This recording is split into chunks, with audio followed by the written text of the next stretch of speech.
Science chapter 13 the electric current and it's effects हम लोग शुरू कर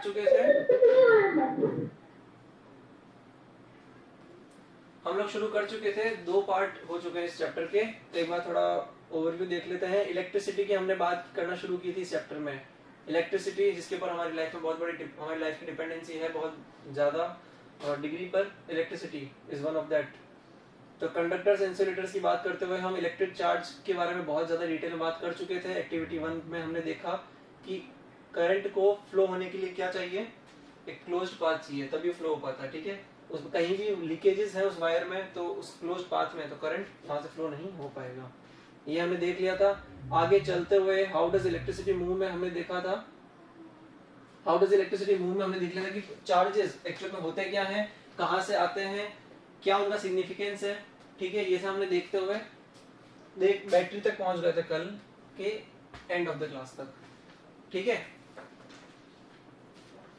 हमें इतना ये याद रखना कि चार्जेस जो है वो हायर पोटेंशियल से लोअर पोटेंशियल की तरफ फ्लो होते हैं। मतलब कहने का मतलब क्या है, अगर चार्जेस का डिफरेंस है, कहीं पर +20 है, कहीं पर -5 है मान लो, या कहीं पे +25 है, कहीं पे +15 है, तो अगर डिफरेंस रहने वाला है तो हर चीज स्टेबिलिटी की तरफ भागती है।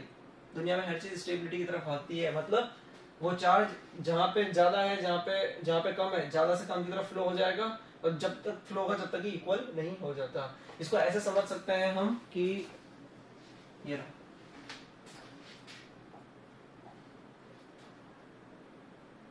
ऐसे समझ सकते हैं कि दो वाटर कंटेनर्स हैं,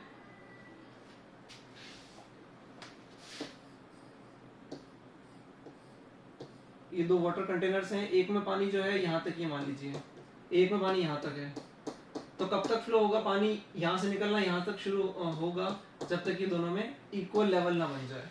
ठीक है, इस कॉमन से और बेसिक से एग्जांपल से हम समझ सकते हैं कि चार्जेस का भी सेम फंडामेंटल है कि चार्जेस जहाँ पर एक्सेस में है, प्लस प्लस प्लस बहुत सारे हैं, वहां पे प्लस कम कम है, तो यहाँ से निकलना शुरू होंगे, वहां तक तब तक जाएंगे जब तक यहाँ से कम होकर के और वहां बढ़ करके दोनों इक्वल नंबर में चार्जेस में ना हो जाए।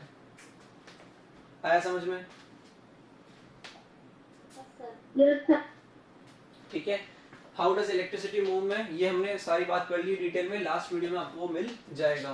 बैटरी के बारे में हमने बात कर ली थी कि battery is a combination of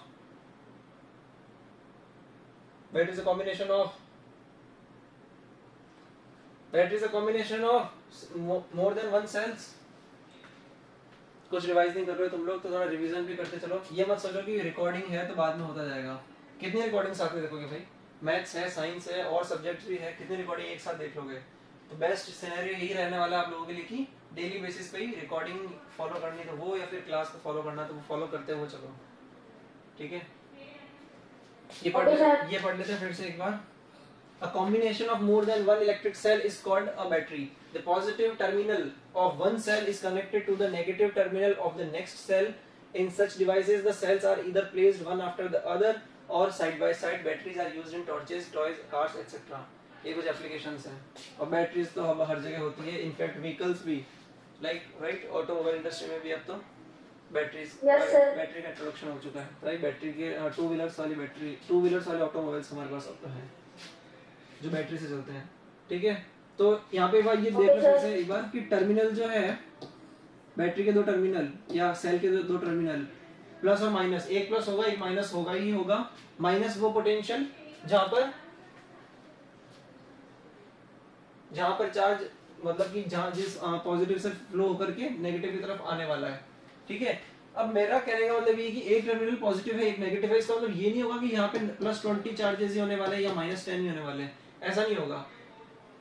minus का मतलब है कि वो कम पोटेंशियल वाला टर्मिनल है, वाला पॉइंट है, और प्लस का मतलब है वो हायर पोटेंशियल वाला है। जैसे कि -2 बड़ा होता है और -5 छोटा होता है, तो ये भी हो सकता है कि एक टर्मिनल -2 हो और एक टर्मिनल -5 हो, छोटा वाला माइनस वाला टर्मिनल। ठीक है, तो -2 बड़ा होता है ना, तो -2 और -5 ये भी काम हो सकता है।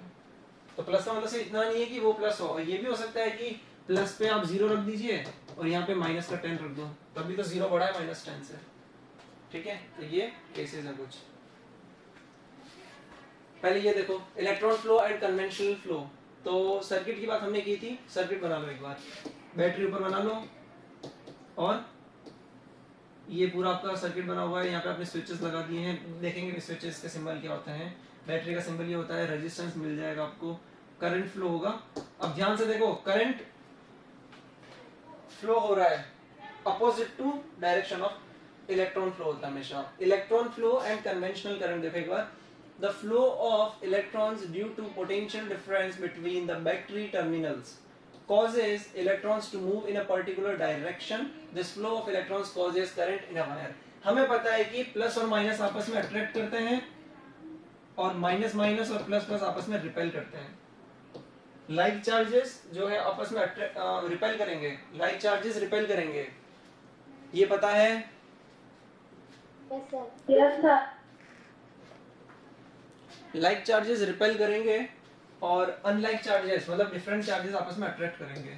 ठीक है, तो इलेक्ट्रॉन होता है नेगेटिव, तो नेगेटिव जो होता है इलेक्ट्रॉन वो निकल करके जाना चाहेगा जब उसको पाथ मिलेगा पॉजिटिव टर्मिनल के पास। ठीक है, अब कन्वेंशन हमारा ये बोलता है, ये पैराग्राफ हमें यही समझाना चाह रहा है कि कन्वेंशन हमारा क्या बोलता है कि करंट की डायरेक्शन इलेक्ट्रॉन की डायरेक्शन से अपोजिट होती है। तो मैं अगर आपको कह रहा हूं कि इलेक्ट्रॉन जो है नेगेटिव से नेगेटिव टर्मिनल सेल के निकल करके जाता है पॉजिटिव टर्मिनल सेल के पास, तो करंट कहां से जाएगा? प्लस से माइनस जाएगा। ये कन्वेंशन है। This flow of electrons causes current in a wire. The direction of current is taken as opposite to that of the flow of electrons, that is from positive to negative terminal of the battery. और ये इस diagram में आप लोगों को समझा भी रखा है। देखिए ध्यान से, बैटरी का पॉजिटिव ये रहा, बड़ा वाला पॉइंट, बड़ा वाला एंड, और ये छोटा वाला ये रहा। तो ये इलेक्ट्रॉन्स देखो, या जितने भी नेगेटिव पार्टिकल्स हैं सब के सब निकल करके पॉजिटिव की तरफ आ रहे हैं, मतलब कि इलेक्ट्रॉन की डायरेक्शन ये रही और करंट की डायरेक्शन इसके opposite. That's all. I capital I से भी लिखते हैं और कभी कभी स्मॉल आई से भी करंट को रिप्रेजेंट करते हैं। लेकिन ये जो मूवमेंट हो रहा है इलेक्ट्रॉन्स का और करंट का, ये तभी होगा जब यहाँ पे पोटेंशियल डिफरेंस होगा। पोटेंशियल डिफरेंस के लिए हम बैटरी या फिर सेल यूज करते हैं। तो सेल और बैटरी का सिंपली एक ही काम है, करंट जनरेट करना, या करंट जनरेट करने के लिए भी वहां पे पोटेंशियल डिफरेंस दोनों टर्मिनल्स के बीच के ऊपर जो पोटेंशियल्स है उनमें डिफरेंस मेंटेन करके रखना। जैसे ही पोटेंशियल डिफरेंस खत्म, मैंने आपको बताया था कि हायर से लोअर की तरफ चार्जेस फ्लो होते हैं और मूवमेंट ऑफ चार्जेस का मतलब ही करंट होता है।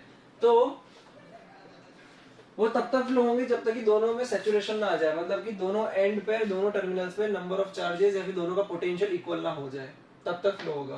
तो इसीलिए हमारे जितने भी ये एप्लीकेशंस है, टॉर्चेस, टॉयज, कार्स, इनमें जैसे ही बैटरी खत्म, मतलब दोनों टर्मिनल्स का पोटेंशियल इक्वल हो गया, कोई डिफरेंस बचा ही नहीं, तो अब क्या होगा, वहां पे हमें नया सेल या नई बैटरी लगानी पड़ जाएगी। ठीक है, ओके सर। चलिए एक बार ये वाला पॉइंट देख लो, सर्किट्स एंड स्विचेस वाला। सर्किट्स एंड स्विचेस, तो ये बात ऐसे कल कर ली थी इसके बारे में।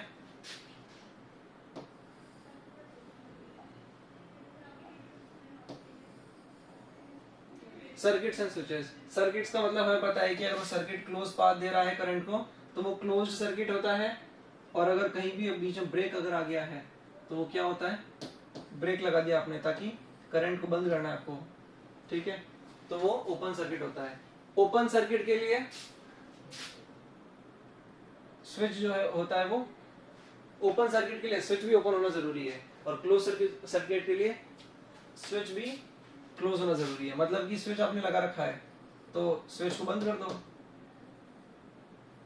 स्विच को बंद करने का मतलब है कि आपने रास्ता दे दिया है, मतलब कि वो वायर बंद कर दिया, आपस में आपने जोड़ दिया है, कनेक्शन दे दिया है, तो वो करंट को रास्ता मिल जाएगा। तो क्लोज्ड सर्किट का मतलब स्विच ऑन। अच्छा, स्विच बंद का मतलब वो मत समझना कि वो हम जो स्विचेस यूज करते हैं उससे बंद, नहीं, वो नहीं। स्विच ऑन कर रहे हो मतलब सर्किट क्लोज कर रहे हो, स्विच ऑफ कर रहे हो मतलब सर्किट ओपन कर रहे हो। ये तो हमने कल बात कर ली थी, समझ में आया था ये वाला, ये फिर से रिपीट करना है। जल्दी बोलो। आ गया था ये वाला तो समझ में, चले आ गया मतलब। चलो आज हम कुछ इलेक्ट्रिकल सिंबल्स की बात करेंगे। मतलब कि सर्किट हम जब भी बनाएंगे तो सर्किट आप बनाओगे तो ये नहीं लिखोगे, सॉरी, सर्किट अगर आप बनाओगे तो ये नहीं लिखने वाले हो आप, ओहो, कि यहाँ पे आपने सेल लगा दिया, डब्बे बंद करके फिर आगे वायर लगा दिए, फिर यहाँ पे आपने क्या लगा दिया, स्विच लगा दिया, और फिर यहाँ पे आपने बल्ब लगा दिया, फिर कनेक्ट कर दिया। ये नहीं लिखते हो आप लोग, क्या करते हो, सिंबल्स लगाते हो। तो बैटरी का सिंबल ये होता है, तो ये सारे सिंबल्स होते हैं और ये हम लगाते हैं। तो देख लेते चलो एक एक करके। A standard method of drawing an electrical circuit is called circuit diagram. Circuit diagram जब भी बनाएंगे हम, कुछ नाम नहीं लिखने वाले किसी के, सबके सिंबल्स लगाएंगे, ठीक है। देखो ध्यान से, इलेक्ट्रिकल सेल, एक सेल की अगर आप बात करोगे तो मैंने आपको टर्मिनल्स बनाना सिखाए थे। ये वायर लगे हुए हैं, ये टर्मिनल होता है पॉजिटिव, ये होता है नेगेटिव। अगर आपने सेल के कॉम्बिनेशन बनाए हैं, इसे बोलेंगे हम सेल, भी रखा है। और बैटरी का मतलब क्या होता है, प्लस यहाँ माइनस यहाँ, अब पहले वाले के नेगेटिव से दूसरे वाले का पॉजिटिव कनेक्ट होने वाला है, और ये इस तरीके से जाने वाला है, ये नेगेटिव, ये प्लस और ये नेगेटिव, इसे बोलेंगे हम बैटरी, ठीक है। हाँ ठीक है। उस पैराग्राफ में हमने ऊपर पढ़ा था कि आप जो बैटरीज है या फिर सेल्स हैं, बैटरी के अंदर जो सेल्स हैं, बैटरी का मतलब भी group of cells connected with each other. तो सेल्स को आप लोग सीरीज में, सीरीज का मतलब एक बैक टू बैक जोड़ सकते हो, या फिर पैरेलल में कैसे जोड़ोगे, इस वे में जोड़ सकते हो। तो ये तो खैर इतनी, ये न्यूमेरिकल भी बनते हैं इन पे, लेकिन हम हायर क्लास में अभी के लिए आप लोगों के पास न्यूमेरिकल्स नहीं है, सिंपली बस ये समझने के लिए थ्योरेटिकल की सीरीज में भी जुड़ते हैं सेल्स और पैरेलल में जुड़ते हैं, ठीक है। अब देखिए आप लोग, हाँ वहां पे ये भी हो सकता है कि अगर आप लोग नेगेटिव यहाँ बना रहे हो सेल का, तो फिर वो इस तरीके से जाने वाला है, लेकिन यहाँ अगर नेगेटिव से शुरू हो रहा है तो वहाँ खत्म पॉजिटिव से होगा, ठीक है। क्योंकि किसी भी सेल के पास में ऐसा नहीं है कि सिंपली खाली एक ही पॉजिटिव टर्मिनल है, या किसी के पास सिर्फ सिंपली नेगेटिव है, पॉजिटिव है ही नहीं, दोनों का कॉम्बिनेशन साथ में चलता है टुगेदर। बल्ब ऑन और बल्ब ऑफ, तो वायर सर्किट में जब भी आप लोग बल्ब ड्रॉ करेंगे तो इस तरीके से ड्रॉ कर सकते हो, ये दो कॉइल कर दो या फिर एक कॉइल भी कर सकते हो जो आपने दे भी रखा है, ठीक है। जब एक भी कर सकते हो, दो भी कर सकते हो, तीन भी कर सकते हो इनफैक्ट, तो कोई दिक्कत नहीं। आप एक वाले से काम चलाना चाहो चला लो, बुक में वो दिया हुआ है, और इसे गोले में बंद कर देना। अगर तो आप लोगों ने क्या लिखा हुआ है यहाँ पे, अगर तो आपने इसके ऊपर ये बल्ब ऑन अगर रखना चाहते हो, बल्ब ऑन, तो ये इसके ऊपर ये जला देना, ये जला हुआ है ना, सूरज की किरणें लगा देना। और ऑन द अदर हैंड अगर बल्ब ऑफ रखना है, ये कर देना, बल्ब ऑफ, कोई रोशनी नहीं है, उधर भी रखा है, ठीक है। बल्ब थोड़ा इंपॉर्टेंट, ये सारे एक्चुअली इंपॉर्टेंट वाले दे रखे हैं फ्यूज को छोड़ के। Okay sir. और स्विच ऑन का मतलब क्या होता है, इसको स्विच ऑन को ऐसे भी रिप्रेजेंट करते हैं, स्विच ऑन, स्विच ऑन का मतलब ये स्विच ऑफ हो गया, स्विच ऑफ मतलब कि कनेक्शन आपने तोड़ रखा है, तभी तो करंट फ्लो नहीं हो रहा है, तभी आपने ऑफ कर रखा है, तो आपको एसी कूलर सब बंद है आपके। स्विच ऑफ का मतलब क्या हो गया, आपने ये तोड़ दिया वायर, मतलब ये इसको ऊपर कर देना वायर को, और अगर नीचे कर दोगे तो ये पूरा स्विच ऑन हो जाएगा।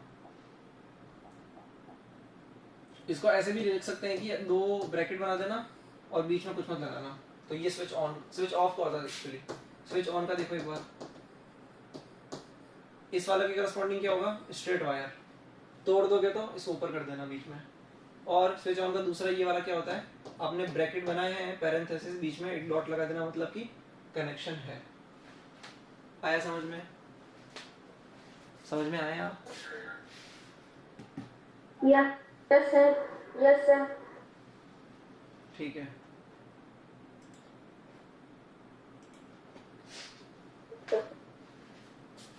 ठीक है। और यहाँ पे वायर देख लो, वायर तो ऑब्वियसली ये सिंपली वायर, सर्किट में वायर ही चलने वाले, स्ट्रेट वायर चलेंगे, तो ये वायर को सिंपली यहाँ पे दे भी रखा है, वैसे फॉलो भी करेंगे।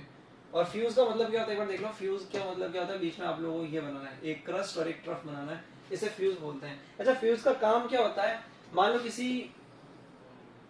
वायरिंग में आपने यहाँ पे क्या लगा रखा है, मान लो कि कूलर लगा रखा है, आप चाहते हो कि कूलर आपका डिस्ट्रॉय नहीं हो जाए, जब सामने से आपके पास में सोर्स से आपके पास में क्या एक्सेस में करंट आ जाता है बहुत सी बार, तो ये हमारे कंट्रोल में नहीं होता है। तो एक्सेस में अगर करंट आ जाए, और मान लो एक्सेस में करंट आ गया, कूलर डैमेज हो सकता है, या अदर अप्लायंस आपका डैमेज हो सकता है, तो उसे बचाने के लिए हम क्या करते हैं, यहाँ पे फ्यूज लगा देते हैं। फ्यूज लगाने का मतलब क्या है, फ्यूज जिस मटेरियल से बनता है उसका मेल्टिंग पॉइंट बहुत ही कम होता है कंपैरेटिवली वायर के, वायर जिससे बना है उसके कंपैरेटिवली मेल्टिंग पॉइंट बहुत ही कम होता है। तो जब करंट बहुत सारा आया, मतलब कि अब करंट का मतलब क्या है, आगे हम पढ़ने वाले heating effect of electric current, मतलब वो इलेक्ट्रिकल एनर्जी को हीट एनर्जी में कन्वर्ट करता है। कन्वर्जन पढ़ेंगे, इसका अगला टॉपिक वही है। तो ध्यान से देखो, जब भी वो आया तो वो जो जिसका मेल्टिंग पॉइंट बहुत ही कम है, मतलब कि वो बहुत ही कम टेम्परेचर पे पिघल जाएगा, ठीक है, ज्यादा गर्म करने की जरूरत नहीं है, वो कम गर्म करने पर ही पिघल सकता है। तो कहने का मतलब ये है कि फ्यूज वायर अगर बना हुआ है ऐसे एलिमेंट से, ऐसे सब्सटेंस से जिसका मेल्टिंग पॉइंट बहुत ही कम है, तो जैसे ही ज्यादा करंट आया वो पिघल जाएगा, सर्किट को ब्रेक कर देगा। तो मतलब ये जो बड़ा करंट यहाँ पे आ रहा था, आई, वो आगे जाने का रास्ता उसको मिला ही नहीं और हमारा अप्लायंस बच जाएगा। आया समझ में? Yes. आ गया ना? तो इसलिए अरे ये क्वेश्चन भी आ गया उसमें, why are fuse devices used in an electric circuit? To save the electric circuit, to save our appliances when excess current flows in. Simple. ठीक है,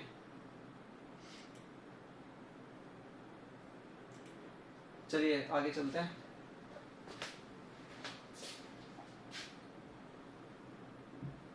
तो ये कुछ सिंबल्स हमने देख लिए हैं। इलेक्ट्रिक सर्किट,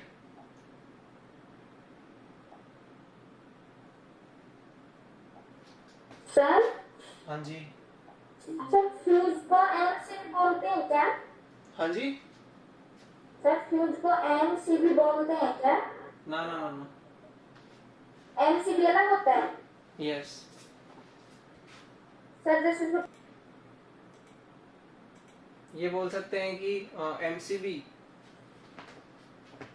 ये पूछ रहे तुम एमसीबी आपने, एमसीबी लाइकवाइज की मतलब एमसीबी का काम भी वही होता है कि एक्सेस करंट को रोक देना, लेकिन एमसीबी जो आप जैसे आपने डाउन किया उसको, तो जैसे ही आपने एमसीबी बंद की तो इसका मतलब वो